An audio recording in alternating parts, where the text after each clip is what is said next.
Alright, here we go. So here is my very first match of Ishizu tier limits.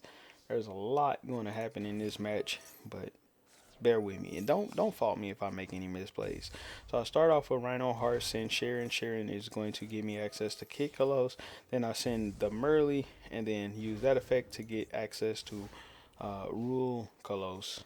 Then I set my Call by the Grave and then just activate Maxi in his draw phase. He is going to activate he's going to activate his Grass Looks Greener, and he mills a lot of cards. Now, I know that when somebody activates Grass Looks Greener and I don't have a way to out this, basically they're going to get off they're going to pop off. This card by itself can't handle an entire graveyard full of like pop offs basically. So he starts milling shit and he ends up hitting a bunch of my cards, which he ends up hitting a Kelbeck, which is activatable, and then a Rainbow Bridge.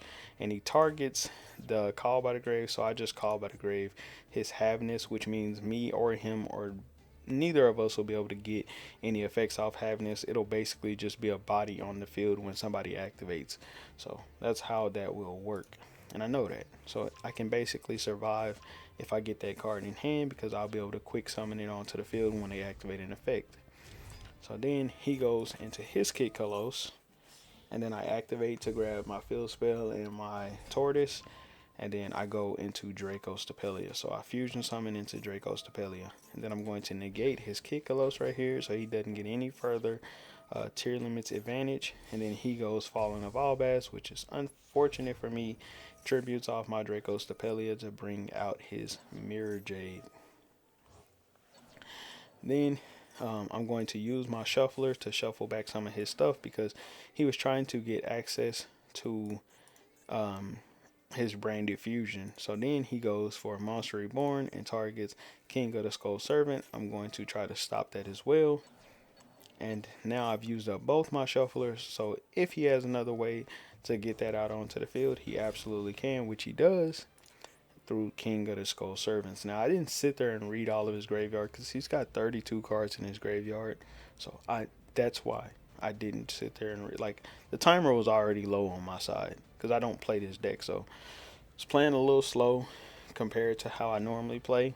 So the timer was already pretty low, so he ends up getting it out anyways. But I do have an answer to that in my graveyard through Fairy Tale Snow. Can flip this face down, but my Fairy Tale Snow will get banished by his Mirror Jade, but I will be alive because he'll have 5k damage.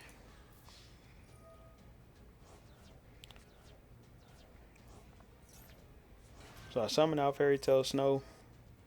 He is going to banish my Fairy Tale Snow, but I do successfully flip his face down.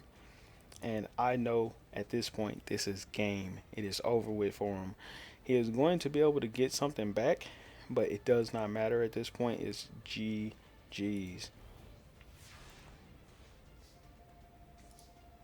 All right.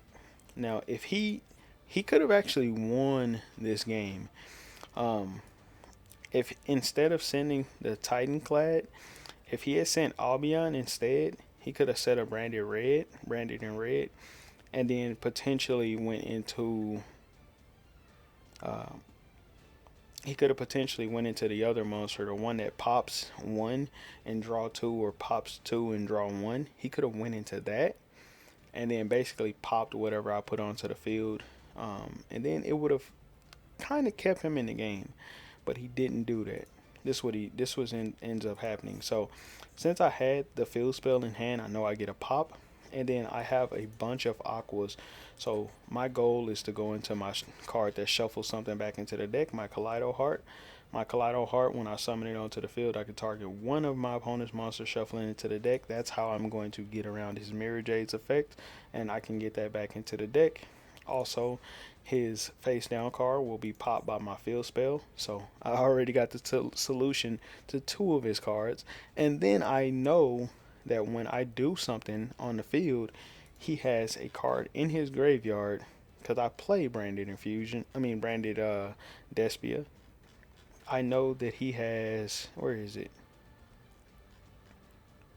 Alibur in his graveyard. So this card's effect If a face-up fusion monster you control is destroyed by battle or leaves the field because of an opponent's card effect, while this card is in your graveyard, you can target one effect monster you control, special summon this card, and if you do, negate the monster's effect until the end of the turn. So, what that means is that once I send his shit back, basically I know I'll be able to use triple tactics talent to take his last Kid Kalos. So then he won't be able to activate his tier limit effects because I don't have to get rid of this card. And it's already not negated anymore because my Draco Stapelli is not on the field anymore. So it's not negated anymore. So I don't want to send this to the graveyard. So I want to take this card. So that's what I'm going to do with triple tactics talent. So I already got a solution to his entire board. And then the one monster that he will have on the field will have 0 defense and 1800 attack, but it won't matter. I'll have enough to attack over that. So I start off with Rhino Heart right here. Go into my shuffles. Go Kaleido Heart. Do exactly what I just said. Pop his big boss monster. Send back his Mirror Jade, and then I use triple tactics talent to take his Kid Kalos, and then of course my Kaleido Heart gets negated, exactly what I thought was going to happen, and then I just go instant fusion right here into Kid Kalos, and then I'm going to basically add a tier limits, so in case anything happens I grab Scream. Scream will allow me to start milling cards out of my own deck and not cards out of his deck, so I do want that to happen. This card's really good in tier limits. So I put that onto the field, and then I just go ahead and start attacking so I can attack for a game. And there it is. My first ever match of tier limits. Now, let's go look at my opponent's deck and let's look at my deck. So here's the deck that he was playing. There is one major flaw that he has in his deck.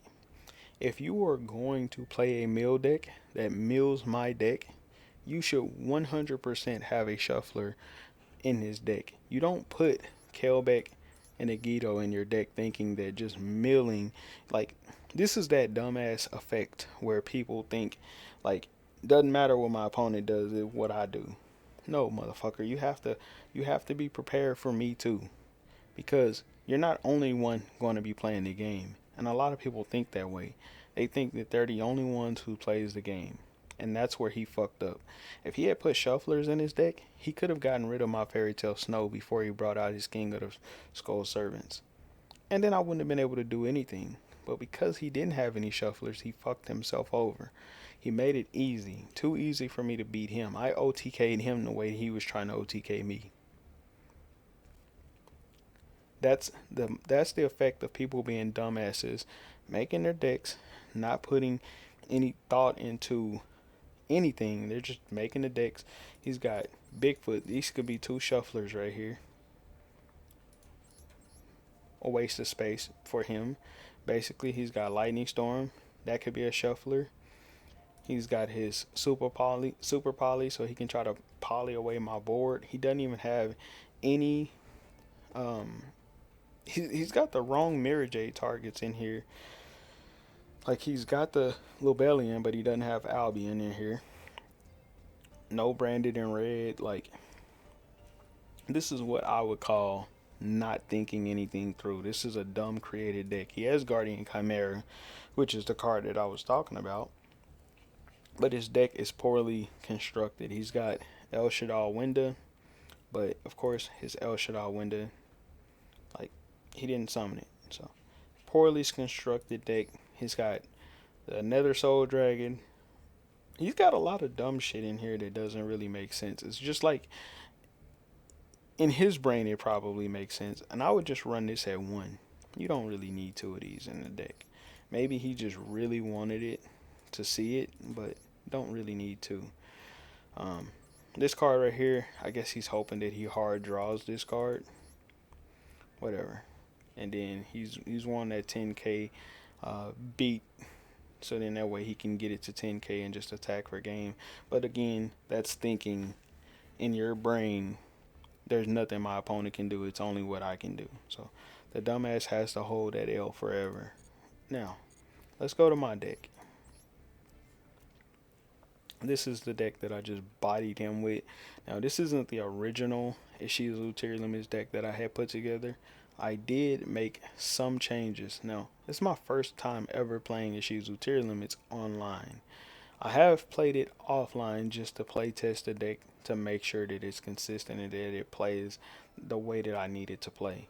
And it was kind of bricking, I'm not going to lie. It was bricking a little bit. Not really, but just to my liking. The way that I like my decks to function, it wasn't playing to my expectation. So I took 2 cards out and replaced them with Rainbow Bridge of the Salvation, which were the Exchange of Spirit and then the Gravekeeper's Trap. I took both of those out and just replaced them with these 2 cards. And it plays a lot better now. Because now, when this card gets sent to the graveyard, I can get access to my field spell. And if this card does end up in my hand or in the graveyard or whatever, then I can just use my tier limits to shuffle it back into the deck and then just redo exactly what I was talking about anyways.